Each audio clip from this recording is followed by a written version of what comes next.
ಕೆಲವು ವರ್ಷಗಳ ಹಿಂದೆ ಒಬ್ಬ ಮಹಿಳೆ ತಮ್ಮ ಒಂದು ಡೈರಿಯಲ್ಲಿ ಒಂದು ಪತ್ರವನ್ನ ಬರೀತಾರೆ. ಆ ಪತ್ರದಲ್ಲಿ ಅವರು ಏನ್ ಬರೀತಾರೆ ಅಂದ್ರೆ, ಡಿಯರ್ ಯೂನಿವರ್ಸ್, ನನಗೆ ನನ್ನ ಇಚ್ಛೆಯ ಕೆಲಸವನ್ನ ಮಾಡೋದಕ್ಕೆ ಒಂದು ಅವಕಾಶ ಬೇಕು. ನನ್ನ ಜೀವನದ ಗುರಿ ಏನು ಅಂದ್ರೆ, ನಾನು ಲಕ್ಷಾಂತರ ಜನರಿಗೆ ಸಹಾಯ ಮಾಡಬೇಕು ಅನ್ನೋದು. ಈ ರೀತಿಯಾಗಿ ಅವರು ಒಂದು ಡೈರಿಯಲ್ಲಿ ಬರೆದು ಇಟ್ಕೊಳ್ತಾರೆ. ಅವರು ಇದನ್ನ ಬರೆಯೋ ಪೀರಿಯಡ್ ಅಲ್ಲಿ ಅಂದ್ರೆ ಆ ಟೈಮಲ್ಲಿ ಒಂದು ಸಾಧಾರಣ ಕೆಲಸವನ್ನ ಜಾಬ್ ಅನ್ನ ಮಾಡ್ತಾ ಇರ್ತಾರೆ. ಬಟ್ ಕೆಲವೇ ತಿಂಗಳುಗಳಲ್ಲಿ ಅವರಿಗೆ ಒಂದು ಅನ್ಎಕ್ಸ್ಪೆಕ್ಟೆಡ್ ಟರ್ನ್ ಸಿಗುತ್ತೆ. ಅದರಿಂದ ಅವರ ಇಡೀ ಜೀವನವೇ ಚೇಂಜ್ ಆಗ್ಬಿಡುತ್ತೆ. ಯಾರವರು ಅಂತ ಯೋಚಿಸ್ತಾ ಇದ್ದೀರಾ? ಇವತ್ತು ಅವರು ವರ್ಲ್ಡ್ ಫೇಮಸ್ ಮೋಟಿವೇಶನಲ್ ಸ್ಪೀಕರು. ಅವರ ಹೆಸರು ಮೆಲ್ ರಾಬಿನ್ಸ್ ಅಂತ. ತುಂಬಾ ಒಳ್ಳೊಳ್ಳೆ ಪುಸ್ತಕಗಳನ್ನ ಬರೆದಿದ್ದಾರೆ. ಕೋಟ್ಯಾಂತರ ಜನರಿಗೆ ಅವರು ಮೆಂಟೋರ್ ಮಾಡ್ತಾ ಇದ್ದಾರೆ. ಅವರ ಜೀವನಗಳನ್ನ ಚೇಂಜ್ ಮಾಡ್ತಾ ಇದ್ದಾರೆ. ಅವ್ರು ಹೇಳ್ತಾರೆ, ಯಾವಾಗ ಅವರು ಯೂನಿವರ್ಸ್‌ಗೆ ಲೆಟರ್ ಅನ್ನ ಬರೆದು ಕಳಿಸಿದ್ರೋ, ಆಗ ಎಲ್ಲ ತನ್ನಿಂತಾನೇ ಆಗೋದಕ್ಕೆ ಶುರುವಾಯ್ತು ಅಂತ. ಸೊ ಥಿಂಕ್ ಮಾಡಿ, ಒಂದು ಲೆಟರು ಅವರ ಲೈಫನ್ನ ಹೇಗೆ ಚೇಂಜ್ ಮಾಡ್ತು ಅಂದ್ರೆ, ನಮ್ಮ ಲೈಫನ್ನು ಚೇಂಜ್ ಮಾಡಬಲ್ಲದಲ್ವಾ?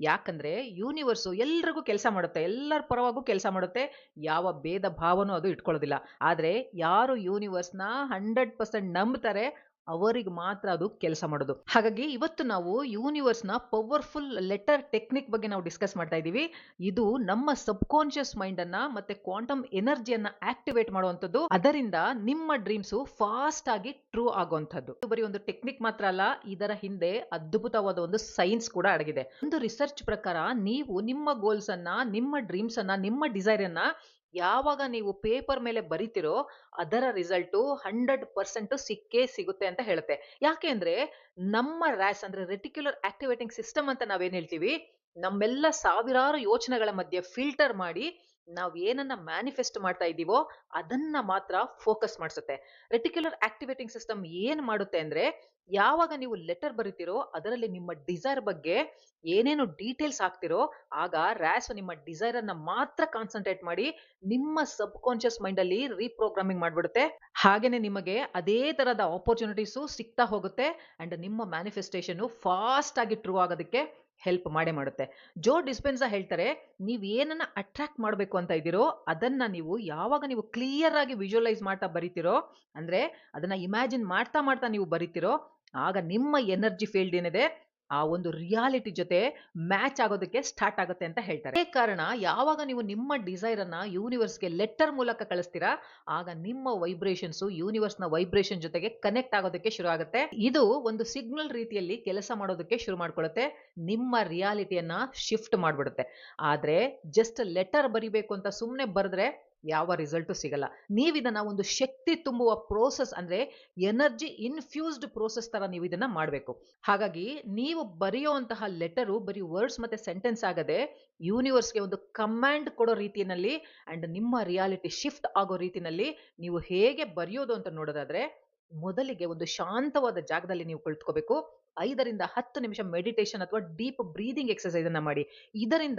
ನಿಮ್ಮ ಮೈಂಡ್ ಶಾಂತ ಆಗುತ್ತೆ. ಯಾವ್ದಾದ್ರೂ ಹಾಡು ಅಥವಾ ಮಂತ್ರವನ್ನ ಬೇಕಾದ್ರೆ ನೀವು ಕೇಳ್ಬೋದು. ಇದರಿಂದ ನಿಮ್ಮ ಮೈಂಡ್ ಸ್ವಲ್ಪ ರಿಲ್ಯಾಕ್ಸ್ ಆಗುತ್ತೆ. ಎನರ್ಜಿ ಕೂಡ ನಿಮ್ದು ಶಿಫ್ಟ್ ಆಗುತ್ತೆ. ಯಾಕೆ ನಾವು ಹಾಡು ಅಥವಾ ಮಂತ್ರ ಅಥವಾ ಬ್ರೀದಿಂಗ್ ಎಕ್ಸರ್ಸೈಸ್ ಮಾಡಬೇಕು, ಮೆಡಿಟೇಷನ್ ಮಾಡಬೇಕು ಅಂದ್ರೆ, ನಿಮ್ಮ ವೈಬ್ರೇಷನಲ್ ಫ್ರೀಕ್ವೆನ್ಸಿ ಅಥವಾ ವೇವ್ಸ್ ಇದೆಯಲ್ಲ, ಅದು ಇದರಲ್ಲಿ ಅಡಗಿರುತ್ತೆ. ಅದು ನಿಮ್ಮ ಮೈಂಡ್ ಅನ್ನ ಕಾಮ್ ಮಾಡುತ್ತೆ, ಪೀಸ್ಫುಲ್ ಆಗಿ ಮಾಡುತ್ತೆ. ಮನಸ್ಸನ್ನ ಶಾಂತವಾಗಿ ಇಟ್ಕೊಂಡ್ಮೇಲೆ ಒಂದು ಪೇಪರ್ ಮತ್ತೆ ಪೆನ್ ಅನ್ನ ತಗೊಳ್ಳಿ. ದಯವಿಟ್ಟು ಡಿಜಿಟಲ್ ಯೂಸ್ ಮಾಡಬೇಡಿ. ಅಂದ್ರೆ ನಿಮ್ಮ ಮೊಬೈಲ್ ಅಲ್ಲಿ ಟೈಪ್ ಮಾಡೋದು, ಕಂಪ್ಯೂಟರ್ ಅಲ್ಲಿ ಟೈಪ್ ಮಾಡೋದು ಮಾಡಬೇಡಿ. ನಿಮ್ಮ ಕೈಯಾರ ನೀವು ಪೇಪರ್ ಮೇಲೆ ಬರಿಬೇಕು. ನಿಮ್ಮ ಲೆಟರ್ ಅನ್ನ ಈ ಪವರ್ಫುಲ್ ಪದಗಳಿಂದ ಶುರು ಮಾಡ್ಕೊಳ್ಳಿ. ಬೇಕಿದ್ರೆ ಬರ್ದಿಟ್ಕೊಳ್ಳಿ ವಿಡಿಯೋ ನೋಡುವಾಗ. ಏನನ್ನ ಮ್ಯಾನಿಫೆಸ್ಟ್ ಮಾಡಬೇಕು, ಅಟ್ರಾಕ್ಟ್ ಮಾಡಬೇಕು ಅಂತಿದ್ದೀರಾ, ಅದನ್ನ ಈ ಲೆಟರ್ ಅಲ್ಲಿ ನೀವು ಸೇರಿಸಬೇಕು. ಅಂದ್ರೆ ನೀವು ಜಾಬ್ ನೋಡ್ತಾ ಇದ್ರೆ, ಅಥವಾ ಪ್ರೀತಿಸಿದ ವ್ಯಕ್ತಿಯನ್ನ ನೀವು ಎಕ್ಸ್ಪೆಕ್ಟ್ ಮಾಡ್ತಾ ಇದ್ರೆ, ಇಲ್ಲ ನಿಮಗೆ ಹಣ ಬೇಕು ಅಂದ್ರೆ, ಬಿಸ್ನೆಸ್ ಗ್ರೋತ್ ಆಗ್ಬೇಕು ಅಂದ್ರೆ, ಲೈಫ್ ಅಲ್ಲಿ ಏನಾದ್ರೂ ಹೆಲ್ತ್ ಇಶ್ಯೂಸ್ ಇದ್ರೆ, ಏನನ್ನ ನೀವು ಸರಿ ಮಾಡ್ಕೋಬೇಕು ಅಂತಿದ್ದೀರಾ, ಅದನ್ನ ಇಲ್ಲಿ ನೀವು ಮೆನ್ಷನ್ ಮಾಡಬೇಕಾಗುತ್ತೆ. ಸ್ಟಾರ್ಟ್ ಹೇಗ್ ಮಾಡ್ಬೇಕು ಅಂದ್ರೆ, ಡಿಯರ್ ಯೂನಿವರ್ಸ್, ನಿನಗೆ ಅನಂತ ಅನಂತ ಧನ್ಯವಾದಗಳು. ನನ್ನ ಲೈಫಲ್ಲಿ ಎಲ್ಲ ಸರಿಯಾದ ದಿಕ್ಕಿನಲ್ಲೇ ಹೋಗ್ತಾ ಇದೆ.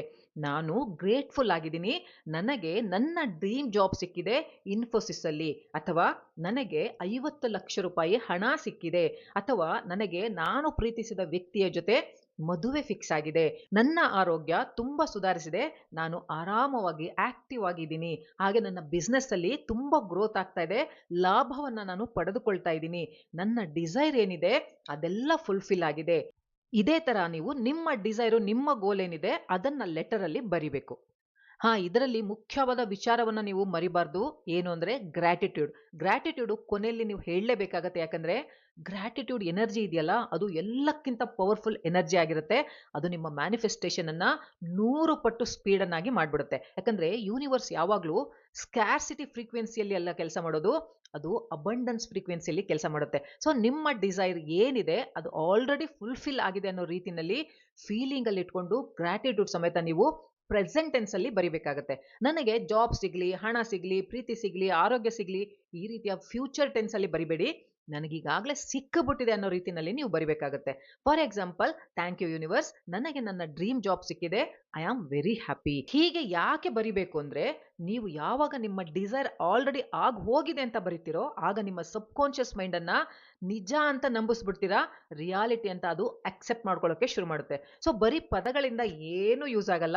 ಅದನ್ನ ನಿಮ್ಮ ಎಮೋಷನಲ್ ಜೊತೆಗೆ ನೀವು ಚಾರ್ಜ್ ಮಾಡಿ ಬರಿಬೇಕಾಗತ್ತೆ. For example, thank you universe, ನನಗೆ 50 ಲಕ್ಷ ಹಣ ಸಿಕ್ಕಿದೆ. ನಾನು ಹೊಸ ಮನೆಯನ್ನ ತೆಗೆದುಕೊಳ್ಳೋದಕ್ಕೆ ನನಗೆ ಸಹಾಯ ಆಗಿದೆ. ತುಂಬಾನೇ ಎಕ್ಸೈಟ್ ಆಗಿದ್ದೀನಿ, ಹ್ಯಾಪಿ ಆಗಿದ್ದೀನಿ. ನನ್ನ ಇಡೀ ಫ್ಯಾಮಿಲಿ ಜೊತೆ ನಾನು ತುಂಬಾ ಸಂತೋಷವಾಗಿದ್ದೀನಿ. ನನ್ನ ಬಗ್ಗೆ ನನ್ನ ಫ್ಯಾಮಿಲಿ ತುಂಬಾ ಹೆಮ್ಮೆ ಪಡ್ತಾ ಇದೆ. ಎಲ್ಲರೂ ಸಂತೋಷವಾಗಿ ಜೀವನ ಮಾಡ್ತಾ ಇದೀವಿ. ಮನೆ ಹೊರಗಡೆ ನನ್ನ ಹೊಸ ಕಾರ್ ನಿಂತಿದೆ. ನನ್ನ ಪೇರೆಂಟ್ಸು ಅದನ್ನ ನೋಡಿ ತುಂಬಾ ಸಂತೋಷ ಪಡ್ತಾ ಇದ್ದಾರೆ. ಇದರಿಂದ ಎಲ್ಲರಿಗೂ ತುಂಬಾ ಸಂತೋಷ ಆಗಿದೆ. ಹೀಗೆ ಪ್ರತಿಯೊಂದು ಚಿಕ್ಕ ಚಿಕ್ಕ ಡೀಟೇಲ್ಸ್ ಅನ್ನು ನೀವು ಬರಿಬೇಕಾಗತ್ತೆ. ನೀವೆಷ್ಟು ವಿವರವಾಗಿ ಬರಿತೀರೋ ಯೂನಿವರ್ಸ್‌ಗೆ ಅದನ್ನ ಅಷ್ಟೇ ವಿವರವಾಗಿ ಅಬ್ಸರ್ವ್ ಮಾಡ್ಕೊಳ್ಳೋದಕ್ಕೆ ಅವಕಾಶ ಕೊಡ್ತೀರಾ. ನಿಮ್ಮ ಫೀಲಿಂಗ್ಸು ಅದೇ ತರನೇ ಇರುತ್ತೆ. ಕೊನೆಗೆ ಈ ವರ್ಡ್ ಅನ್ನ ನೀವು ಬರಿಬೇಕು. ಯೂನಿವರ್ಸ್, ನಾನು ನಿನ್ನನ್ನ ನಂಬುತ್ತೀನಿ. ಸರಿಯಾದ ಸಮಯದಲ್ಲಿ ನೀನು ಎಲ್ಲಾ ನನಗೆ ತಂದು ಕೊಡ್ತೀಯ ಅಂತ ನನಗೆ 100% ನಂಬಿಕೆ ಇದೆ. ನಾನು ಈ ಪ್ರೋಸೆಸ್ ಅನ್ನ ನಿನಗೆ ಸರೆಂಡರ್ ಮಾಡ್ತಾ ಇದ್ದೀನಿ. 100% ಟ್ರಸ್ಟ್ ಇಂದ ಇದನ್ನ ಅಕ್ಸೆಪ್ಟ್ ಮಾಡ್ಕೊಳ್ತೀನಿ. ಇದರ ಕೆಳಗೆ ನಿಮ್ಮ ಸಿಗ್ನೇಚರ್ ಅನ್ನ ನೀವು ಮಾಡಬೇಕು. ಇದನ್ನ ಮರಿಬೇಡಿ. ಈ ಲೆಟರ್ ಹೇಗಿರ್ಬೇಕು ಅಂದ್ರೆ, ನೀವು ಯೂನಿವರ್ಸ್ ಮತ್ತೆ ನಿಮ್ಮ ಮಧ್ಯೆ ಒಂದು ಅಗ್ರಿಮೆಂಟ್ ಮಾಡ್ಕೊಳ್ತಾ ಇದ್ದೀರಾ ಅನ್ನೋ ರೀತಿನಲ್ಲಿ ನೀವು ಇರಬೇಕು. ಅದು ಅಫಿಷಿಯಲ್ ಅಗ್ರಿಮೆಂಟ್ ಮಾಡ್ಕೊಳ್ತಾ ಇದ್ದೀರಾ ಅನ್ನೋ ರೀತಿನಲ್ಲಿ ನೀವು ಇದನ್ನ ಬರಿಬೇಕಾಗತ್ತೆ. ಒಂದು ಉದಾಹರಣೆನ ನೋಡೋದಾದ್ರೆ, ನಾವೇನ್ ಹೇಳ್ತೀವಿ, ಕಿಂಗ್ ಖಾನ್, ಶಾರುಖ್ ಖಾನ್ಗೆ ನಾವು ಬಾಲಿವುಡ್ ಬಾದ್ಶಾ ಅಂತ ಹೇಳ್ತೀವಲ್ಲ, ಅವರು ತುಂಬಾ ಸ್ಟ್ರಗಲ್ ಮಾಡುವಂತ ಪೀರಿಯಡ್ ಅಲ್ಲಿ ಇನ್ನೂ ಅವರು ಎಂಟ್ರಿ ಕೊಟ್ಟಿರ್ಲಿಲ್ಲ. ತುಂಬಾ ಸ್ಟ್ರಗಲ್ ಮಾಡ್ತಾ ಇದ್ರು. ಆ ಸಮಯದಲ್ಲಿ ಅವ್ರು ಹೇಳ್ತಾರೆ ಒಂದು ಯಾವ್ದೋ ಇಂಟರ್ವ್ಯೂನಲ್ಲಿ, ಇದೇ ರೀತಿ ಅವರು ಪತ್ರವನ್ನ ಬರ್ಕೊಂಡು ತಮ್ಮ ಜೇಬಲ್ಲಿ ಇಟ್ಕೊಂಡು ಯಾವಾಗ್ಲೂ ಓಡಾಡ್ತಾ ಇದ್ರಂತೆ. ಅದನ್ನ ಡೈಲಿ ನೋಡ್ತಾ ಇದ್ರಂತೆ. ಅವ್ರು ಹೇಳ್ತಾರೆ, ನನಗೆ ಯೂನಿವರ್ಸ್ ಮೇಲೆ 100% ನಂಬಿಕೆ ಇತ್ತು. ಆ ಲೆಟರ್ ಅನ್ನ ನಾನು ಸದಾ ನನ್ನ ಜೊತೆನೇ ಇಟ್ಕೊಂಡು ಓಡಾಡ್ತಾ ಇದ್ದೆ. ಇವತ್ತು ನಾನು ಆ ಜೀವನವನ್ನ ಮಾಡ್ತಾ ಇದ್ದೀನಿ ಅಂತ ಅವ್ರು ಹೇಳ್ತಾರೆ. ಸೊ ಥಿಂಕ್ ಮಾಡಿ, ಇವರೆಲ್ಲ ಒಂದು ಪೇಪರ್ ಅಲ್ಲಿ ಬರೆದು ತಾವೇನ್ ಬೇಕೋ ಅದನ್ನ ಅವರು ಪಡ್ಕೊಂಡು ಜೀವಿಸ್ತಾ ಇದ್ದಾರೆ ಅಂದ್ರೆ, ರಿಯಾಲಿಟಿ ಮಾಡ್ಕೊಂಡಿದ್ದಾರೆ ಅಂದ್ರೆ, ನಮ್ಮ ಕೈಲಿ ಯಾಕಾಗಲ್ಲ? ನಿಮ್ಮ ಕೈಲಿ ಯಾಕಾಗಲ್ಲ? ನಾವು ಮಾಡ್ಕೋಬಹುದಲ್ವಾ? ಇದ್ರಲ್ಲಿ ನಾವು ಕೆಲವು ಮಿಸ್ಟೇಕ್ಸ್ ಅನ್ನ ಕೂಡ ಮಾಡ್ತೀವಿ. ಯಾವುದು ಅಂದ್ರೆ, ಲೆಟರ್ ಬರೆಯೋದು ಪವರ್ಫುಲ್, ಆದ್ರೆ ಅದನ್ನ ರಿಪೀಟೆಡ್ ಆಗಿ ಓದೋದಿದೆಯಲ್ಲ, ಇಮ್ಯಾಜಿನೇಷನ್ ಮಾಡೋದಿದೆಯಲ್ಲ, ಅದು ಇನ್ನೂ ಪವರ್ಫುಲ್ ಮತ್ತೆ ಸ್ಪೀಡು. ಹಾಗಾಗಿ ಬರೀ ಬರ್ಕೊಂಡು ಇಡ್ಕೊಂಡ್ರೆ ಸಾಲದು, ನೀವು ಅದನ್ನ ಡೈಲಿ ಓದ್ತಾ ಇರಬೇಕು. ವಿಜುವಲೈಸ್ ಮಾಡ್ತಾನೆ ಇರಬೇಕು. ಅಟ್ಲೀಸ್ಟ್ 21 ಡೇಸ್ ಇದನ್ನ ನೀವು ಡೈಲಿ ಓದ್ತಾ ಇರಿ, ಹಾಗೆ ವಿಜುವಲೈಸ್ ಮಾಡ್ತಾ ಇರಿ. ಅಂಡ್ ನೆಕ್ಸ್ಟ್, ಲೆಟರ್ ಬರೆದ ಮೇಲೆ ಡೌಟ್ ಮಾಡೋದು, ಇನ್ಯಾರೋ ಏನೋ ಅಂದ್ರು ಅಂತ ಹೇಳ್ಬಿಟ್ಟು ಅದನ್ನ ಡೌಟ್ ಮಾಡೋದು, ದಯವಿಟ್ಟು ಅದನ್ನ ಮಾಡೋದಕ್ಕೆ ಹೋಗ್ಬೇಡಿ. ನಿಜವಾಗ್ಲೂ ಇದು ಕೆಲಸ ಮಾಡೇ ಮಾಡುತ್ತೆ. ನೀವು ನಿಜವಾಗ್ಲೂ ಕೆಲಸ ಮಾಡುತ್ತಾ, ನಿಜವಾಗ್ಲೂ ನಾನು ಅನ್ಕೊಂಡಿದ್ದೆಲ್ಲ ಆಗತ್ತಾ, ಈ ರೀತಿಯ ಕ್ವಶನ್ ಮಾರ್ಕ್ಗಳನ್ನ ಮನಸ್ಸಲ್ಲಿ ಇಟ್ಕೊಳಕ್ ಹೋಗ್ಬೇಡಿ. ಆಗ ನಿಮ್ಮ ಎನರ್ಜಿ ಫೀಲ್ಡ್ ಏನಿದೆ ಅದು ವೀಕ್ ಆಗ್ಬಿಡುತ್ತೆ. ಸೊ ಲೆಟರ್ ಬರೆದ ಮೇಲೆ ಯೂನಿವರ್ಸ್ಗೆ ಸರೆಂಡರ್ ಆಗ್ಬಿಡಿ. ಈಗ ನೀವು ಈಗಾಗಲೇ ಸಕ್ಸಸ್ಫುಲ್ ಆಗಿದ್ದೀರಾ, ನಾನು ಈಗಾಗಲೇ ಆ ಲೈಫ್ ಅನ್ನ ಮಾಡ್ತಾ ಇದ್ದೀನಿ ಅಂತ ವಿಜುವಲೈಸ್ ಮಾಡೋದಕ್ಕೆ ಶುರು ಮಾಡಬೇಕು. ಕ್ಲಾರಿಟಿ ಇರಬೇಕು, ಕನ್ಫ್ಯೂಷನ್ ಇರಬಾರ್ದು. ನೀವು ಮಿಕ್ಸ್ಡ್ ಸಿಗ್ನಲ್ ಅನ್ನ ಕಳಿಸಿದ್ರೆ ಯೂನಿವರ್ಸು ನಿಮಗೆ ಪಾಸಿಟಿವ್ ರಿಸಲ್ಟ್ ಕೊಡೋದಕ್ಕೆ ತುಂಬಾ ತಡ ಆಗುತ್ತೆ. ಸೊ ನಿಮ್ಮ ಡಿಸೈರು, ಡ್ರೀಮು, ವಿಶು ಕ್ಲಿಯರ್ ಆಗಿರಬೇಕು, ಡೀಟೇಲ್ ಆಗಿರಬೇಕು. ವೈಬ್ರೇಷನ್ಸು, ಫೀಲಿಂಗ್ಸು, ಇಂಟೆನ್ಷನ್ನು ಫೋಕಸ್ ಆಗಿರಬೇಕು. ಸರಿ, ಹಾಗಾದ್ರೆ ನೀವು ಯೂನಿವರ್ಸ್ಗೆ ಲೆಟರ್ ಬರೆಯೋದಕ್ಕೆ ರೆಡಿನಾ? ರೆಡಿ ಇದ್ರೆ ನನಗೆ ಕಮೆಂಟ್ ಮಾಡಿ, ಐ ಆಮ್ ರೆಡಿ ಅಂತ.